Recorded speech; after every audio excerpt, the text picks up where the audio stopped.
तो 2024 की last raw हो चुकी है खत्म और क्या ही कमाल का हाइप क्रिएट करा है WWE ने 7 जनवरी की रॉ के लिए। तो आज की रॉ में क्या क्या हुआ मैं डिस्कस करने वाला हूं इस वीडियो में, इसलिए वीडियो काफी ज्यादा इंटरेस्टिंग होने वाली है। तो वीडियो को एंड तक जरूर देखना। देर किस बात की, लेट्स रोल द इंट्रो।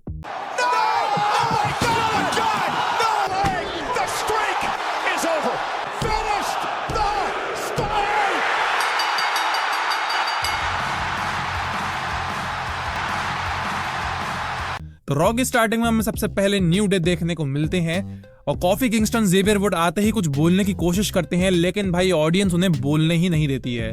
हर तरफ से इन लोगों को बू मिल रहा होता है और ये लोग कुछ बोल नहीं पाते हैं। लेकिन तभी जे ऊसो की एंट्री होती है। जे ऊसो को देखकर कॉफी किंगस्टन और जेवियर वुड बोलते हैं कि भाई तुम हमें काफी टाइम से जानते हो, तो तुम इन लोगों से कहो कि एक बार ये हमारी बात सुन लें। जिसके बाद जे रिक्वेस्ट करते हैं लोगों से कि भाई इन दोनों की बात एक बार सुन लो, लेकिन भाई ऑडियंस लगातार बू कर रही थी कॉफी किंगस्टन और जेवियर वुड को। जिसके बाद जे ऊसो भी भाई समझ जाते हैं और जे ऊसो जेवियर वुड और कॉफी किंगस्टन से बोलते हैं कि मुझे तुमसे एक बात कहनी है, न्यू डे सक्स। और भाई ये सुनकर कॉफी किंगस्टन जेवियर वुड दोनों काफी गुस्सा हो जाते हैं और गुस्सा होकर रिंग से चले जाते हैं। जिसके बाद जे ऊसो बोलते हैं कि मुझे भी कुछ कहना है, सोलो सिकोवा काफी टाइम से ओटीसी के पीछे पड़ा हुआ है और अब ड्रू मैकिंटायर मेरे और मेरे भाइयों के पीछे पड़ा है। तो आज मैं ड्रू मैकिंटायर को सबक सिखाने वाला हूं, तो ड्रू जल्दी से तू रिंग में आ जा। लेकिन भाई ड्रू तो नहीं आते हैं। सोलो सिकोवा हमें बैक स्टेज पे देखने को मिलते हैं टामा टोंगा और जैकब फाटू के साथ, जहां सोलो सिकोवा बोलते हैं कि जे 7 जनवरी की रॉ को मैं तेरे ट्राइबल चीफ को हरा के साबित कर दूंगा कि मैं हूं असली ट्राइबल चीफ। ये सुनकर जे ऊसो जैसे ही जवाब देने वाले होते हैं सोलो सिकोवा को, तभी ड्रू मैकिंटायर आ जाते हैं पीछे से और जे ऊसो पे अटैक कर देते हैं। जे ऊसो कमबैक करने की कोशिश तो करते हैं, लेकिन ड्रू मैकिंटायर फिर से भारी पड़ जाते हैं जे ऊसो पे और लास्ट में जे ऊसो को एक क्लेमोर भी लगा देते हैं। इसके बाद हमें चैट गेबल और ओटिस के बीच एक 1-on-1 मैच देखने को मिलता है। मैच में भाई इतना कुछ था नहीं। मैच में ओटिस को काफी चीयर मिल रहा था और चैट गेबल को ऑडियंस बू कर रही थी, लेकिन एंड में चैट गेबल एंगल लॉक की मदद से ओटिस को सबमिशन से हरा देते हैं। इसके बाद हमें डकोटा काय और जोई स्टार्क के बीच वुमेन्स इंटरकॉन्टिनेंटल चैंपियनशिप टूर्नामेंट का पहला सेमीफाइनल देखने को मिलता है, जिसमें डकोटा काय हरा देती हैं जोई स्टार्क को और बन जाती हैं पहली finalist women's intercontinental championship tournament की। इसके बाद हमें एक 6 मैन टैग टीम मैच देखने को मिलता है, जहां एक तरफ होते हैं द जजमेंट डे और दूसरी तरफ होते हैं द वॉर रेडर्स और डेमियन प्रीस्ट। और भाई क्या कमाल का हमें मैच देखने को मिलता है। पूरे मैच में डेमियन प्रीस्ट का डिस्ट्रक्शन देखने को मिलता है और डोमिनिक मिस्टीरियो और जेडी मैकडोना का पिटना हमें देखने को मिलता है। मैच के एंड में डेमियन प्रीस्ट डोमिनिक को पिनफॉल से हरा देते हैं और अपनी टीम को विन करा देते हैं।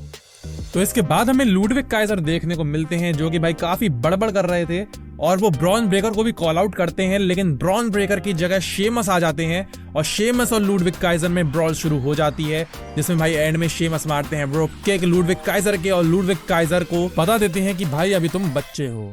तो नेक्स्ट हमें इयो स्काई और लायरा वॉल्केरिया के बीच वुमेन्स इंटरकॉन्टिनेंटल चैंपियनशिप टूर्नामेंट का दूसरा सेमीफाइनल देखने को मिलता है और भाई क्या कमाल का मैच हो रहा था। ये ऑडियंस में भाई दिस इज ऑसम के चैंट्स लग रहे थे और क्या कमाल का परफॉर्मेंस दिया है इयो स्काई और लायरा वॉल्केरिया ने। मैच के एंड में लायरा वॉल्केरिया हरा देती हैं इयो स्काई को और अब भाई हमें 7 जनवरी 2025 को नेटफ्लिक्स वाली रॉ पर वुमेन्स इंटरकॉन्टिनेंटल चैंपियनशिप का फाइनल मैच हमें देखने को मिलने वाला है डकोटा काय और लायरा वॉल्केरिया के बीच। इसके बाद रॉ के मेन इवेंट में हमें सेथ रॉलिंस देखने को मिलते हैं। सेथ रॉलिंस आगे बोलते हैं कि एक हफ्ते बाद रॉ पर मेरी जिंदगी का सबसे बड़ा मैच होने वाला है, वो मैच जिसका मैं 10 साल से इंतजार कर रहा था। 7 जनवरी को एक तरफ वो होगा जो खुद को बेस्ट इन द वर्ल्ड कहता है और दूसरी तरफ वो होगा जिसे दुनिया बेस्ट इन द वर्ल्ड समझती है, यानी कि CM Punk versus Seth Rollins 1-on-1 होने वाला है और मैं सीएम पंक को ऐसा दर्द देने वाला हूं जिससे वो फिर से 10 साल के लिए WWE से चला जाएगा और अपने बच्चों के साथ टाइम बिताएगा। सेथ रॉलिंस ये सब बोल रहे होते हैं, तभी सीएम पंक की भी एंट्री हो जाती है रॉ पर। सीएम पंक सेथ रॉलिंस से बोलते हैं कि तू क्या बकवास कर रहा है मेरे बारे में, मैं अगर WWE में नहीं था तो इसका मतलब ये नहीं है कि मैं अपने बच्चे खिला रहा था। ऐसे तो तेरी वाइफ बेकी लिंच भी यहाँ पे काफी टाइम्स नहीं है, तो क्या वो भी बच्चे खिला रही है? और सेथ रॉलिंस मैंने ये प्लेस छोड़ा क्योंकि मेरा दिमाग खराब हो चुका था यहाँ से और मुझे इस बात का कोई भी रिग्रेट नहीं है और शायद अगर मैं ये प्लेस नहीं छोड़ता तो आज तू भी यहाँ पे नहीं खड़ा होता। सीएम पंक बोलते हैं कि तुझे ऐसा लगता है कि मैं खुद क्लेम करता हूँ बेस्ट इन द वर्ल्ड होने का, मैं खुद क्लेम नहीं करता, ये सब लोग मानते हैं कि मैं बेस्ट इन द वर्ल्ड हूँ। और तुझे ये भी लगता है कि मैं यहाँ पैसे कमाने आया हूँ, तो भाई मैं 7 जनवरी को तुझे दिखा दूंगा कि मैं यहाँ पे क्या करने आया हूँ। जिसके बाद सेथ रॉलिंस बोलते हैं सीएम पंक से कि तू अपनी बकवास बंद कर। बेकी लिंच इसलिए WWE में नहीं आई है क्योंकि उसे अपने बच्चे का ध्यान रखना है, और तू इतनी बड़ी बड़ी बातें कर रहा है। स्टोन कोल्ड स्टीव ऑस्टिन ने भी WWE को छोड़ा था, उसके पीछे भी उसके पर्सनल रीजन थे। लेकिन जब तूने इस WWE को छोड़ा तब तूने पूरी कोशिश करी इस कंपनी को गिराने की, और जब तू ऐसा नहीं कर पाया तो तूने कंपटीशन ब्रांड को जाके ज्वाइन कर लिया। जिस पर सीएम पंक कहते हैं कि तू मुझसे लॉयल्टी की बात कर रहा है। मेरे जाने के बाद तूने रोमन रेंस और शील्ड के साथ क्या किया ये सबको पता है, और तू ये बात कर रहा है कि मैंने ये कंपनी छोड़ी। तुझे पता ही क्या है मेरे बारे में।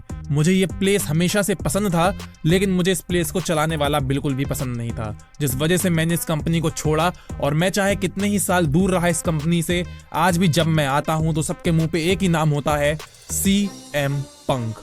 जिस पर सेथ रॉलिंस बोलते हैं कि तू कैंसर बन चुका है मेरे लिए, मेरे दिमाग के लिए, इन लोगों के लिए, इस कंपनी के लिए, इस बिजनेस के लिए।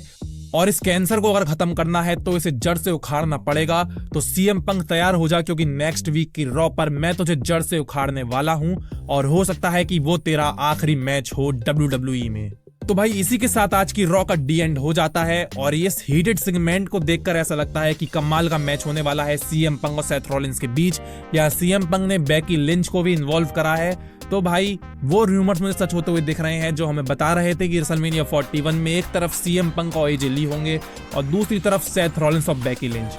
वैसे आपको क्या लगता है कि 7 जनवरी को कौन जीतने वाला है, सीएम पंक या सेथ रॉलिंस? हमें कमेंट्स में जरूर बताना। अगर आपको ये वीडियो अच्छी लगी हो तो वीडियो को लाइक और चैनल को सब्सक्राइब जरूर कर देना। आप मुझे इंस्टा और ट्विटर दोनों पे फॉलो कर सकते हैं, दोनों की ही लिंक मैंने डिस्क्रिप्शन में दे रखी है। तो मिलते हैं नेक्स्ट वीडियो में। मेरा नाम है ऋषभ और आप देख रहे हैं रेसलिंग ब्रो।